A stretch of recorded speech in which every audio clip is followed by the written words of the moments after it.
ನಮಸ್ಕಾರ ವೀಕ್ಷಕರೇ, ನಾವು ಈ ಹಿಂದಿನ ವಿಡಿಯೋದಲ್ಲಿ ನಿಮಗೆ ಜಮಖಂಡಿಯ ರಾಮಲಿಂಗೇಶ್ವರ ದೇವಸ್ಥಾನದ ಪರಿಚಯವನ್ನು ಮಾಡಿಸುವಂತ ಒಂದು ವಿಡಿಯೋ ತೋರಿಸಿದ್ವಿ. ಅದ್ರ ನಂತರ ವಿಡಿಯೋ ಮುಂದುವರಿಯುತ್ತೆ ಅಂತ ಕೂಡ ಭರವಸೆಯನ್ನು ಕೊಟ್ಟಿದ್ವಿ. ಅದೇ ಈ ಮುಂದುವರೆದ ವಿಡಿಯೋದ ಭಾಗ. ಯಾಕಂತಂದ್ರೆ ದೇವಸ್ಥಾನದ ಪಕ್ಕದಲ್ಲಿ ಒಂದು ಪುರಾತನವಾದಂತಹ ಒಂದು ಟೆಂಪಲ್ ಪಕ್ಕದಲ್ಲಿ ಒಂದು ಅರಮನೆ ಇದೆ. ಪಟವರ್ಧನಿಗೆ ಸಂಬಂಧಪಟ್ಟಂತ ಒಂದು ಅರಮನೆ, ಪುರಾತನವಾದ ಅರಮನೆ. ಅದರ ಸಂಬಂಧಪಟ್ಟ ಡೀಟೇಲ್ಸ್ ಕೊಡ್ತೇನೆ ಅಂತ ಹೇಳಿದ್ದೆ ನಾನು. ಸೊ ನಮ್ ಜೊತೆ ಅದೇ ನಮ್ಮ ರಿಪೋರ್ಟರ್ ಆದಂತಹ ಪ್ರಕಾಶ್ ಅವರು ಇದ್ದಾರೆ. ಪ್ರಕಾಶ್ ಅವರಿಂದ ನಾವು ಹೆಚ್ಚಿನ ಡೀಟೇಲ್ಸ್ ಅನ್ನ ಪಡೆಯೋಣ. ಸರ್, ಈ ಒಂದು ಅರಮನೆಯ ಪರಿಚಯನ ಮಾಡ್ಕೊಳ್ಳೋಣ. ಏನೇನಿದೆ ಈಗ ಒಂದು ಸಣ್ಣ ಕನ್ಕ್ಲೂಷನ್ ಹೇಳ್ಬಿಡಿ ಸರ್. ನಾನು ನಿಮಗೆ ಬಹಳ ವಿಶಾಲವಾಗಿ ಏನು ಹೇಳೋದಿಲ್ಲ. ಒಂದು ನಿಮಗೆ ಹೇಳಕ್ ಇಷ್ಟಪಡ್ತಾ ಇದ್ದೀನಿ. ನೀವು ಇಲ್ಲಿವರೆಗೆ ಪೌರಾಣಿಕ ಇತಿಹಾಸವನ್ನ ನೀವು ನೋಡಿದಿರಿ ಸರ್.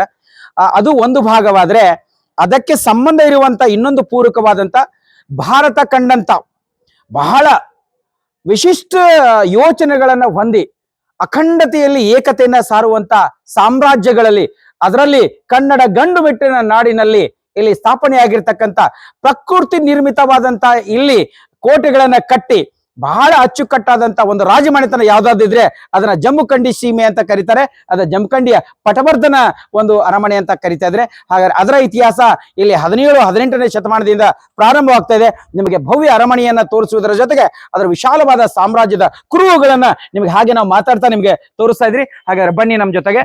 ನಿಮ್ಗೆ ನೇರವಾಗಿ ನಾನು ನಿಮ್ಗೆ ಆ ಅರಮನೆಯ ಭಾಗವನ್ನ ತೋರಿಸ್ಲಿಕ್ಕೆ ಕರ್ಕೊಂಡು ಹೋಗ್ತಾ ಇದ್ದೀನಿ. ಬನ್ನಿ ಸರ್. ಈಗ ಅರಮನೆ ಆವರಣಕ್ಕೆ ಬಂದ್ವಿ ನಾವು. ತುಂಬಾ ಪುರಾತನವಾದ ಅರಮನೆ ಅಂತ ಹೇಳಿದ್ರಿ ನೀವು. ಹೌದು ಸರ್. ಒಂದು ಎಷ್ಟು ಶತಮಾನದ ಹಿಂದಿನ ಆಗಿದೆ ಸರ್? ಸ್ವಲ್ಪ ಎಡಗಡೆ ಹಾಗೆ ಸ್ವಲ್ಪ ಕಣ್ಣಾಡ್ತೀರಿ, ಜಸ್ಟ್ ಹಂಗೆ ಒಂದ್ ನಿಮಿಷ ಸರ್. ಈ ಅರಮನೆಯ ಈಗ ನೋಡ್ಬೋದು, ಸನ್ಸೆಟ್ ಸಂದರ್ಭದಲ್ಲಿ ಇದೀವಿ. ಈಗ ಸ್ವಲ್ಪ ನೀವು ನೋಡ್ಬೋದು. ಈ ಅರಮನೆಯನ್ನ ನೋಡಿದ ತಕ್ಷಣ ನಿಮ್ಗೆ ಹೇಗೆ ಅನಿಸ್ತಾ ಇದೆ ಅಂತಂದ್ರೆ British structure. Exactly sir, correct. ಇದನ್ನ ನೋಡಿದಾಗ ಇದನ್ನ ನಾವು ಹೇಳ್ತೀವಿ ಇಂಗ್ಲೆಂಡ್ ದಲ್ಲಿ ಇರ್ತಕ್ಕಂಥ ಬಕಿಂಗ್ ಹ್ಯಾಂಗ್ ಅರಮನೆಯ ತರಾನೇ ನಾವು ಕಾಣ್ತಾ ಇದೀವಿ. ಅದಕ್ಕೂ ಒಂದು ಸಂಬಂಧ ಇದೆ. ಅಂದ್ರೆ ಇದು ಪಟವರ್ಧನರ ಕಾಲದಲ್ಲಿ ಆವಾಗ ಇದು ಬ್ರಿಟಿಷರ ಅಧೀನಕ್ಕೆ ಯಾವಾಗ ಈಸ್ಟ್ ಇಂಡಿಯಾ ಕಂಪನಿ ಭಾರತಕ್ಕೆ ಬಂತಲ್ಲ, ಅವಾಗ ಈ 520 ಸಂಸ್ಥಾನಗಳಲ್ಲಿ ಅವರೆಲ್ಲರನ್ನು ತಮ್ಮ ಹತ್ರ ತಮ್ಮ ಕೈವಶವನ್ನ ಮಾಡ್ಕೊಂಡಿದ್ರು. ಆ ಸಂದರ್ಭದಲ್ಲಿ ಇಲ್ಲಿ ಮುಧೋಳದ ಗೋರ್ಪಡೆ ಮನೆತನ ಆಗಿರ್ಬೋದು, ಇಲ್ಲಿ ಜಮಖಂಡಿ ಮನೆತನ ಆಗಿರ್ಬೋದು, ಅದರ ಜೊತೆಗೆ ರಾಮದುರ್ಗದ ಮನೆತನ ಆಗಿರ್ಬೋದು, ಇವೆಲ್ಲವೂ ಅವಾಗ ಸಾಮ್ರಾಜ್ಯದೊಳಗ ವಿಲೀನ ಮಾಡಿಕೊಂಡು ಈಸ್ಟ್ ಇಂಡಿಯಾ ಕಂಪನಿ ನಡೆಸ್ತಾ ಇತ್ತು. ಅದಕ್ಕಾಗಿ ಅಲ್ಲಿ ಜಮಖಂಡಿ ಇಲ್ಲಿ ಇರ್ತಕ್ಕಂಥ ಈ ಅರಮನೆಯಲ್ಲಿ ಇರ್ತಕ್ಕಂಥ ಎಲ್ಲಾ ಇಲ್ಲಿ ಕೆಲವು ವಸ್ತುಗಳು ಇಂಗ್ಲೆಂಡಿನಿಂದ ತರಿಸ್ಕೊಂಡಿದ್ದು. ಅದಕ್ಕಾಗಿನೇ ಈ ಅರಮನೆಯ ಮೇಲ್ಭಾಗವನ್ನ ನೋಡಿದಾಗ ಅಂದ್ರೆ ಬ್ರಿಟಿಷ್ ಆಳ್ವಿಕೆ ಇದ್ದಾಗ್ಲೂ ಕೂಡ ಇಲ್ಲಿ ಪಟವರ್ಧನ ಇದ್ರು ಸರ್. ಅವರ ಇದ್ರೊಳಗೆ ಇದನ್ನ ನಡೀತಾ ಇತ್ತು ಅಂತ. ಅದಕ್ಕೆ ನೀವು ನೋಡ್ಬೋದು ಇಲ್ಲಿ ಇರುವಂತ ಒಂದೊಂದು ಪ್ಲೇ ಗ್ರೌಂಡ್ ಅನ್ನ ನೋಡಿದ್ರು ಸಹಿತ ಬಹಳ ವಿಶಾಲವಾಗಿದ್ದು, ಕಟ್ಟಡಗಳನ್ನ ನೋಡಿ ಈಗ ನೋಡ್ಬೋದು ನೀವು. ಬನ್ನಿ ಸರ್. ಏನ್ ಸರ್ ಇದು ಈ ರೇಂಜಿಗಿದೆ ಪ್ರಪಾತ? ಸ್ವಲ್ಪ ಮಿಸ್ಟೇಕ್ ಆದ್ರೆ ಪ್ರಾಣನೇ ಹೋಗಿದ್ರೆ. ನಿಜವಾಗ್ಲೂ ಸರ್, ನಾನು ನಿಮ್ಗೆ ಆಗ್ಲೇ ಹೇಳಿದ್ನಲ್ಲ, ಇದೊಂದು ಪ್ರಪಾತ ತರಹನೇ ಕಾಣ್ತಾ ಇದೆ. ಇದು ಹಂತ ಹಂತವಾಗಿ ನೀವು ಅಲ್ಲೇ ನೋಡಿದ್ರಿ 8 ಹೊಂಡಗಳನ್ನ ನೀವು ಕಾಣ್ತಾ ಇದ್ರಿ. 1, 2, 3, 4 ಇದು ನೀವು 5ನೇ ಹೊಂಡವನ್ನ ಕಾಣ್ತಾ ಇದ್ರಿ. ಅಂದ್ರೆ ಪ್ರತಿ ಒಂದು ಕೆರೆ ತುಂಬಿ ಪ್ರತಿ ಒಂದು ಸರ್ ಅದು ನೀರನ್ನ ಅದನ್ನ ಸ್ಟೋರ್ ಮಾಡುವಂತ ವ್ಯವಸ್ಥೆನ ಮಾಡಿದ್ದಾರೆ ಸರ್. ಅಂದ್ರೆ ನೀರು ಅಂತರ್ಜಲ ಹೆಚ್ಚಾಗ್ಬೇಕು, ಎಲ್ಲಿ ಹೋಗ್ಬಾರ್ದು, ಅದು ಸದ್ಬಳಕೆ ಆಗ್ಬೇಕು ಅಂತ ಒಂದು ಪ್ಲಾನ್ ಅನ್ನ ಮಾಡಿದ್ದಾರೆ. ಇದೆಲ್ಲ ಶ್ರೇಯಸ್ಸು ನಮ್ಮ ಪಟವರ್ಧನ ಮಹಾರಾಜರಿಗೆ ಸಲ್ಲುವಂತದ್ದು ಸರ್. ಸರ್, ಒಂದು ಪಿಲ್ಲರ್ ಕಾಣಿಸ್ತಾ ಇದೆ, ತುಂಬಾ ಪುರಾತನ ಅನ್ಸುತ್ತೆ. 1926 ದಸರಾ ಅಂತ ಬರ್ಕೊಂಡಿದೆ. ಏನ್ ಸರ್ ಇದು? ಸರ್ ನೀವು ಇದನ್ನ ನೋಡಿದ್ರೆ ನಿಮ್ಗೆ ಅನಿಸ್ತಾ ಇದೆ, ನೀವು ನೋಡ್ಬೋದು. ಇದು ಕೂಡ ಅವಾಗಿನ ಸಂದರ್ಭದಲ್ಲಿ ಲೋಹದಿಂದ ಮತ್ತು ಸಿಮೆಂಟಿನಿಂದ ಗಾರೆಯಿಂದ ತಯಾರಾಗಿರ್ತಕ್ಕಂಥ, ಗಚ್ಚಿನಿಂದ ತಯಾರಾಗಿರ್ತಕ್ಕಂಥ ಇದು ದಸರಾ ಕಂಬ. ಇದಕ್ಕೆ ಮಾಲ್ಗಂಬ ಅಂತ ಕರೀತಾರೆ.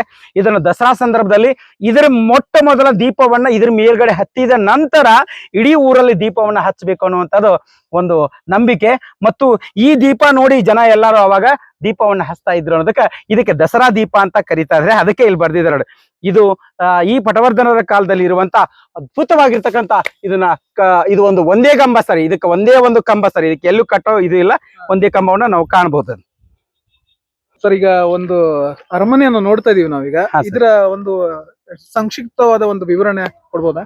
ಖಂಡಿತವಾಗಿ ಈ ಅರಮನೆಯ ಬಗ್ಗೆ ಸ್ವಲ್ಪ ಹೇಳ್ಬೇಕಂತಂದ್ರೆ, ಬಹುಶಃ ಇದು ಇತ್ತೀಚಿನ ಅರಮನೆ ಅಂತ ನಾನು ನಿಮ್ಗೆ ಹೇಳಕ್ ಇಷ್ಟಪಡ್ತೇನೆ. ಯಾಕಂದ್ರೆ ಇದು ನೀವೊಂದು ಕಂಬವನ್ನ ನೋಡಿದ್ರೆ 1926 ಅಂದ್ರೆ ನಾವು ಲಗ್ಭಗ್ 100-120 ವರ್ಷದೊಳಗಡೆ ನೋಡಿದ್ರೆ ಈ ಕಟ್ಟಡಗಳನ್ನ ನೋಡಿದಾಗ ಬಹಳ ಭದ್ರವಾಗಿರುವಂತ ಕಟ್ಟಡಗಳನ್ನ, ವಿಶೇಷವಾದಂತ ಕಟ್ಟಡಗಳು. ಹಾಗಾದ್ರೆ ಈ ಅರಮನೆಯನ್ನ ನಾವು ನೋಡಿದಾಗ 1947ಕ್ಕಿಂತ ಪೂರ್ವದಲ್ಲಿ ಏನು ಈ ಸಂಸ್ಥಾನಗಳು ಇದ್ವಲ್ಲ, 526 ಸಂಸ್ಥಾನಗಳು, ಅವೆಲ್ಲ ವಿಲೀಕರಣಗೊಳ್ಳೋಕ್ಕಿಂತ ಪೂರ್ವದೊಳಗ ಬ್ರಿಟಿಷರು ಒಂದು ರೂಲ್ ತಂದಿದ್ರು ಸರ್. ಏನಪ್ಪಾ ಅಂತಂದ್ರ ಈಸ್ಟ್ ಇಂಡಿಯಾ ಕಂಪನಿ ಆಡಳಿತದೊಳಗೆ ಇವೆಲ್ಲಾ ಸಾಮ್ರಾಜ್ಯಗಳು ನಮಗ ಒಳಪಡಬೇಕು ಅನ್ನುವಂತ ಕಡೆ ಸರ್. ಹಾಗೆ ನಿಮ್ಗೆ ತೋರಿಸ್ತಾ ಇದ್ದೀನಿ, ಅಧೀನಕ್ಕೆ ಇರಬೇಕು ಅಂತ ಹೇಳಿದ್ರು. ಅದ್ರೊಳಗ ಈ ಒಂದು ಜಮಖಂಡಿ ಅರಮನೆ ಕೂಡ ಇದೆ ಅನ್ನೋದನ್ನ ನಾವು ಜಮಖಂಡಿ ಅರಮನೆ ಕೂಡ ಇರ್ಬೇಕು ಅನ್ನೋದನ್ನ ಇತ್ತು. ಇಲ್ಲಿ ಪಟವರ್ಧನ್ ಅಂತಕ್ಕಂಥದ್ದು ಈಗ ಪೇಶ್ವೆ, ಇವ್ರು ಪಟವರ್ಧನ ಪೇಶ್ವೆ ಅಂತ ಕರೀತಾರೆ ಸರ್.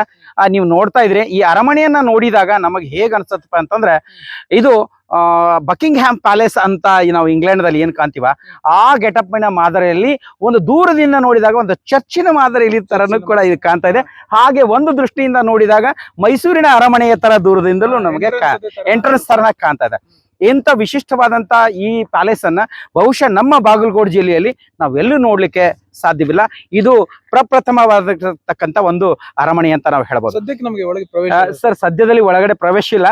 ಬಟ್ ಇಲ್ಲಿ ಇರ್ತಕ್ಕಂಥ ಒಂದು ನಾವು ಮೊದಲು ನೋಡಿದಾಗ ಏನಿತ್ತು ಅಂದ್ರೆ ಇಲ್ಲಿ ಪ್ರತಿಯೊಂದು ಗೋಡೆ ಇಲ್ಲಿ ಒಂದು ಅಲಾರಾಮ್ ಕಾಣ್ತಾ ಇದೆ ಸರ್, ಅಲ್ಲಿ ಒಂದು ವಾಚ್ ಕಾಣ್ತಾ ಇದೆ ನೋಡಿ ಸರ್, ಕ್ಲಾಕ್ ಕಾಣ್ತಾ ಇದೆ.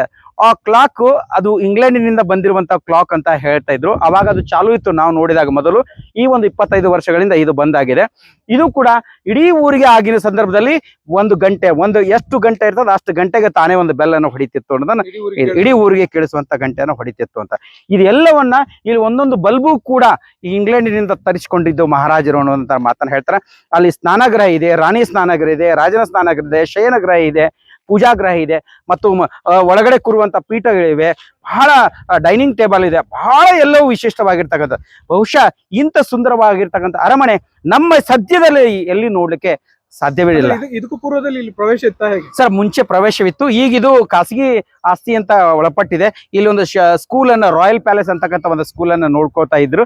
ಹಾಗೆ ಈಗ ಶಿಫ್ಟ್ ಆಗಿದೆ. ನಮ್ಮ ಮುಂದಿನ ಎಪಿಸೋಡ್ ನಲ್ಲಿ ಇದಕ್ಕೆ ಒಂದು ಪರವಾನಗಿಯನ್ನ ತೆಗೆದುಕೊಂಡು ನಮ್ಮ ವಾಹಿನಿ ಮುಖಾಂತರವಾಗಿ ಮತ್ತೆ ವೀಕ್ಷಕರಿಗೆ ತಿಳಿಸುವಂತ ಒಂದು ಪ್ರಯತ್ನ ಮಾಡೋಣ. ಇದರ ಹಿಂದುಗಡೆ ಇರತಕ್ಕಂಥ ಸಾಮ್ರಾಜ್ಯದ ಬಗ್ಗೆ ಬಹಳ ವಿಶೇಷವಾಗಿರ್ತಕ್ಕಂಥ ಕಲಾಭವನಗಳಿದಾವೆ ಸರ್.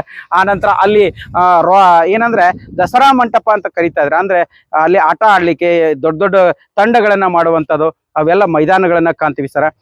ಪ್ರಕೃತಿ ನಿರ್ಮಿತವಾಗಿರ್ತಕ್ಕಂಥ ನೀರು ಎಲ್ಲೇ ಬಿದ್ರೂ ಸಹಿತ ಅದು ಇಡೀ ನೀರು ಒಂದೇ ಕಡೆ ಸೇರುವಂತ ವ್ಯವಸ್ಥೆಯನ್ನು ಮಾಡಿದ್ದಾರೆ.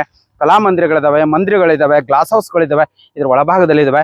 ಬಟ್ ಈಗಿನ ಪರಿಸ್ಥಿತಿ ಏನಾಗಿದೆ ಅಂತಂದ್ರೆ ಇಲ್ಲಿ ಯುವಕರು ಬಹಳಷ್ಟು ಕಾಲೇಜಿನ ವಿದ್ಯಾರ್ಥಿಗಳಿರ್ಬೋದು, ದುಶ್ಚಟಗಳಿಂದ ಕೂಡೋರು ಇವುಗಳನ್ನ ಸರಿಯಾದ ಸದ್ಬಳಕೆಯನ್ನು ಮಾಡಿಕೊಳ್ಳದೆ ಅವರು ವ್ಯಸನಿಗಳಿಗೆ, ದುಶ್ಚಟಗಳಿಗೆ ಅಲ್ಲಿ ವ್ಯವಸ್ಥೆಯನ್ನು ಮಾಡಿದ್ದಾರೆ. ನೀವು ನೋಡ್ಬೋದು. ಇದನ್ನ ನಮ್ಮ ವಾಹಿನಿಯ ಉದ್ದೇಶ ಇಷ್ಟೇ, ಇಂಥ ಅಪೂರ್ವವಾದಂತ ಸ್ಮಾರಕಗಳನ್ನ ಮುಂಬರುವ ಪೀಳಿಗೆಗೆ ತೋರಿಸೋದಕ್ಕೋಸ್ಕರವಾಗಿ ಇವತ್ತು ನೀವು ಇಷ್ಟೆಲ್ಲ ಪ್ರಯತ್ನ ಮಾಡ್ತಾ ಇದ್ದೀವಿ. ಮುಂದಿನ ಈ ಅರಮನೆಯ ಬಗ್ಗೆ, ಅದರ ಇತಿಹಾಸದ ಜೊತೆಗೆ ಇಲ್ಲಿರುವಂತ ರಾಜರುಗಳ ಹೆಸರು, ಆಳ್ವಿಕೆಯ ಜೊತೆಗೆ ವಿಶಿಷ್ಟವಾಗಿ ಒಳಭಾಗವನ್ನು ತೋರಿಸುವಂತದ ಪ್ರಯತ್ನ ನಿಮ್ಮ ಮುಂದೆ ಮಾಡೋಣ. ಇದನ್ನ ನೀವು ಕೂಡ ಮುಂದುವರಿಸ್ಕೊಂಡು ಹೋಗೋಣ. ಮುಂದಿನ ಭಾಗಕ್ಕೆ ಅದನ್ನ ಮತ್ತೆ ನಮ್ಮ ನೋಡುಗರಿಗೆ, ವೀಕ್ಷಕರಿಗೆ ಅವಕಾಶವನ್ನ ಮಾಡಿಕೊಡೋಣ ಅಂತ ಹೇಳ್ತಾ ಇವತ್ತಿನ ಈ ಅರಮನೆಯ ಹೊರಾಂಗಣದ ದೃಶ್ಯವನ್ನ ಮಾತ್ರ ನಾವು ತೋರಿಸಿದಾವೆ.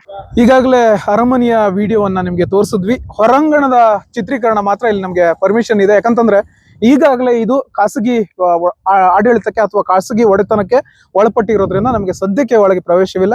ಮುಂದಿನ ದಿನಗಳಲ್ಲಿ ಒಳಗೆ ಪ್ರವೇಶವನ್ನ ಪಡೆದು ಒಳಗಿನ ವ್ಯವಸ್ಥೆಯನ್ನ, ಒಳಗಿನ ಸದ್ಯದ ಸ್ಥಿತಿಯನ್ನ, ಮುಂಚೆ ಹೇಗೆ ಆಡಳಿತ ಇತ್ತು, ರಾಜರ ಜೀವನ ಶೈಲಿ ಹೇಗೆ ನಡೀತಿತ್ತು ಅನ್ನೋದನ್ನ ತೋರಿಸೋದಕ್ಕೆ ಒಂದು ಪ್ರಯತ್ನಕ್ಕೆ ಕೈ ಹಾಕ್ತಿವಿ. ಸದ್ಯದ ಇವತ್ತಿನ ಈ ವಿಡಿಯೋ ಇಷ್ಟ ಆಗಿತ್ತು. ಹಾಗೇನೆ ಇನ್ನೂ ಒಂದು ವಿಶೇಷ ಏನಪ್ಪಾ ಅಂತಂದ್ರೆ, ಮುಂದಿನ ವಿಡಿಯೋದಲ್ಲಿ ಇಲ್ಲಿ ಪಕ್ಕದಲ್ಲಿ ಒಂದು ಕಲಾಭವನ ಅಂತ ಇದೆ ಅಂತ, ಇಲ್ಲಿ ಹಳೆಯ ಸಂಸ್ಕೃತಿಗಳನ್ನ, ಹಳೆಯ ನೃತ್ಯ ಕಲೆಗಳನ್ನ ಅಥವಾ ಹಳೆಯ ಒಂದೇನು ಸಾಂಸ್ಕೃತಿಕ ಚಟುವಟಿಕೆಗಳು ನಡೀತಿತ್ತು ಅದನ್ನ ತೋರಿಸುವಂತ ಒಂದು ಕಲಾಭವನ ಇದೆ. ಅದರಲ್ಲಿ ಏನೇನು ವಿಶೇಷತೆ ಇದೆ, ಅಲ್ಲಿ ಹಿಂದ್ಗಡೆ ಬಾವಿಗಳಿದೆ, ತುಂಬಾ ಚಿಕ್ಕ ಚಿಕ್ಕ ಕೋಟೆ ಇದೆ, ಅದಿದೆ ಏನೋ ಹೇಳ್ತಿದ್ದಾರೆ. ಅದನ್ನೆಲ್ಲವನ್ನು ಎಕ್ಸ್ಪ್ಲೋರ್ ಕೂಡ ಮಾಡ್ತೀವಿ ನೆಕ್ಸ್ಟ್ ವಿಡಿಯೋದಲ್ಲಿ. ಅದಕ್ಕೋಸ್ಕರ ಕಾಯ್ತಾ ಇರ್ತೀನಿ ಅಂತ ಅನ್ಕೊಂತೀನಿ. ಈ ವಿಡಿಯೋಕ್ಕೆ ನಿಮ್ಮ ಬೆಂಬಲ ಹೇಗೆ ಇರಲಿ. ಮುಂದಿನ ವಿಡಿಯೋದಲ್ಲಿ ಮತ್ತೆ ಸಿಗೋಣ. ನಮಸ್ಕಾರ.